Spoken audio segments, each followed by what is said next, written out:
Morning, everyone.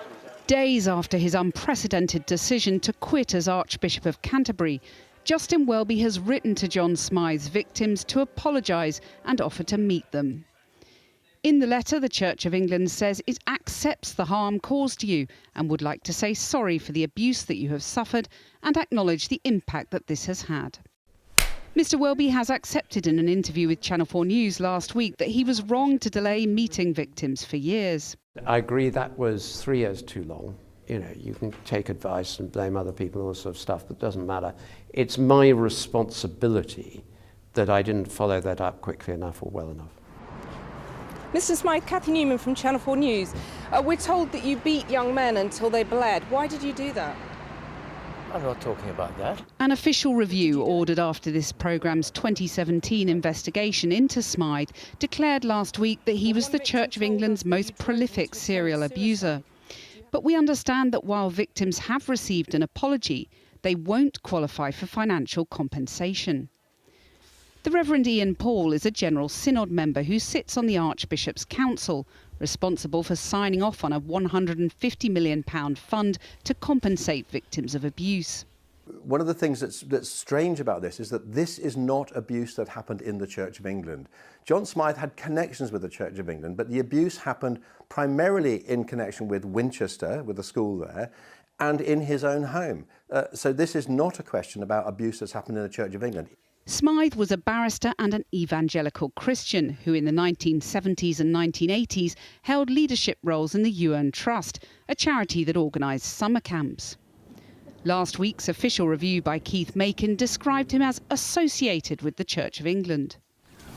Victims who have suffered decades of trauma are appalled at what they see as a legal loophole. I fully expected them to hide behind the fact that somebody else, another spiritual authority, was ultimately responsible for Smyth's abuses. But I can tell you, Cathy, that other victims are up in arms about this because they feel that an apology from the Archbishop of Canterbury with no consequences is no apology at all. A solicitor or lawyer has... Anne Olivarius is a lawyer with decades of experience in abuse cases.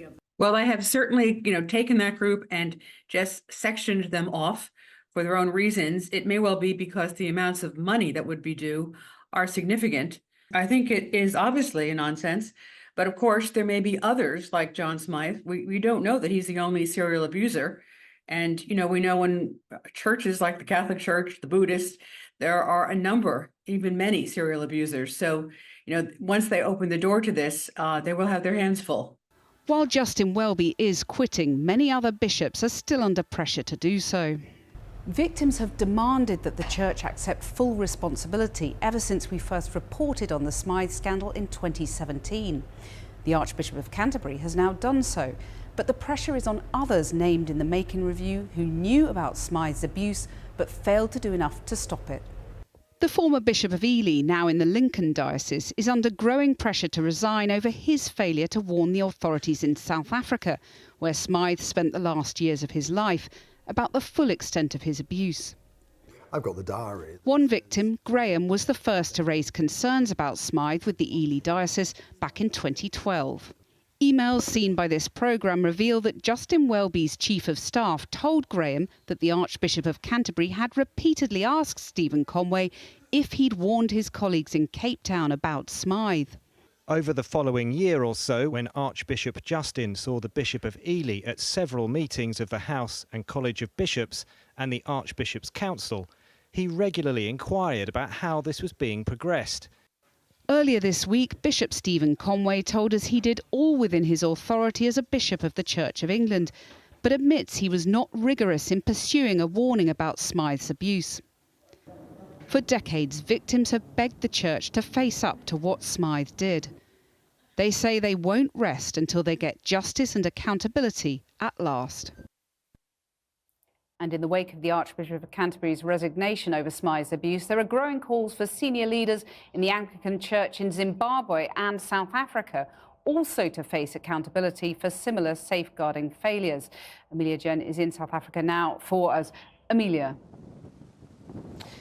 Well, as the Anglican Church in the UK reels over who knew what when, there are big questions hanging over Southern Africa, where John Smyth moved after being forced out of the UK with the help of a charitable trust. He worked in Zimbabwe and then here in Cape Town. And today, the mustard heir Sir Jamie Coleman, who chaired the trust, and his wife have been asked to step back from their informal and formal roles at a church in Hampshire. This after the Macon Review found that the couple had been closely involved in a charitable trust that had financially supported John Smyth despite knowing of those allegations. And it said that they had visited his Christian camps in Zimbabwe, that they'd stayed with him personally. And after the charities board resigned en masse in 1989 over Smyth's refusal to stop working with youth groups, Sir Jamie took over as chair. Now, we've been unable to contact the Colemans tonight, but Sue Coleman told the Review she was unaware of the extent of allegations in the UK. And now it was 6 years after that mass resignation incident that John Smyth was charged with culpable homicide after a teenage boy was found dead in a swimming pool at one of his camps. That never came to trial, and in 2001 he moved here to Cape Town. And the Macon Review says that in 2013 the highest level of the Church of England knew about the abuse in the 70s and 80s. It said that he should have been properly and effectively reported to police and relative authorities here, but that instead he continued to pose an ongoing and, they said, avoidable safeguarding threat right up until his death in 2018. The report said that it was likely that he continued to abuse young men here. Amelia, battling a rather windy rooftop, thank you very much for joining us. Well, let's hear more now from the Reverend Dr. Ian Paul, a member of the General Synod. He began by telling me that John Smyth's abuse did not happen within the Church of England. One of the things that's strange about this is that this is not abuse that happened in the Church of England. John Smyth had connections with the Church of England, but the abuse happened primarily in connection with Winchester, with the school there, and in his own home. So this is not a question about abuse that's happened in the Church of England. It is a question about how Justin failed to take action when he was informed of abuse that had taken place, and he had a responsibility to deal with that. But this historic abuse is not abuse in the Church of England. And one of the complications, of course, is that it is people who were ordained members of the Church of England who are participating in this very small, very elite group in the UN camps, who were aware of this and who did the cover-up in the 1980s. And the responsibility of the Church of England is to hold them to account as ministers in the Church of England. But this isn't abuse that happened in the Church of England, and just being clear about that is not avoiding anything. I think the thing that I'm encouraged about in that phrase is recognising the significance of that harm, and that is absolutely key. Well, let's test just how much responsibility you in the Church have taken, because you're on the Archbishop's Council, so you sign off on this £150 million redress scheme. Will the Smyth victims be given access to that scheme? And the reason it's impossible to say blanketly anyone affected by Smyth will receive funds from this is we don't know what their connections with the Church of England are. The abuse did not happen in the Church of England, but people may have connections with or reason from the Church of England why they're going to be eligible for that. But that scheme will only apply to people who were abused on church premises by church figures. Therefore, that would seem to rule out Smyth's survivors. Well, I don't know. I can't say, because, again, this is not about blanket criteria. It is about taking each person, each case on its merits and taking that really, really seriously. But if you insist on saying that Smyth was not of the Church of England, that scheme applies to people who are from the Church of England.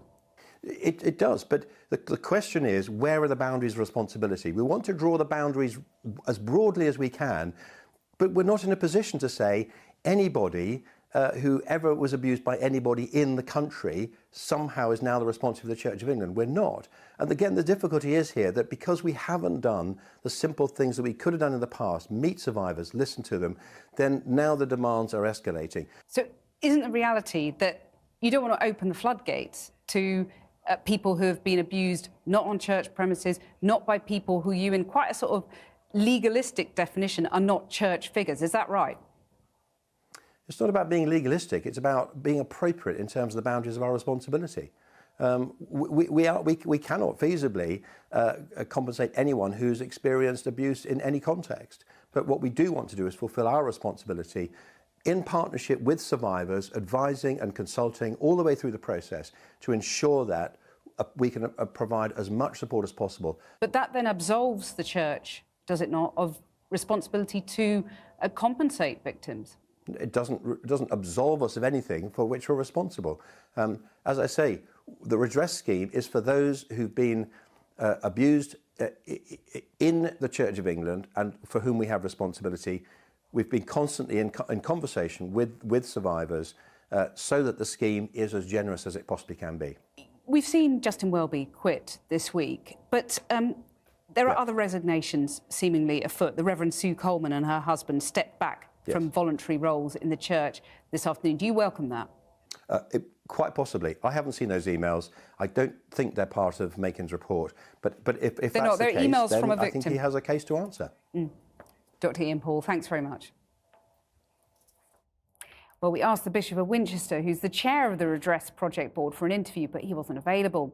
In a statement about the Church of England's redress scheme, which isn't yet open and will have to be approved by both the General Synod and Parliament, he said it will aim to provide a compassionate and supportive process for those applying for redress from the Church. A successful application could result in a financial award, therapeutic, spiritual and emotional support, an acknowledgement of wrongdoing by the Church, and a personal apology.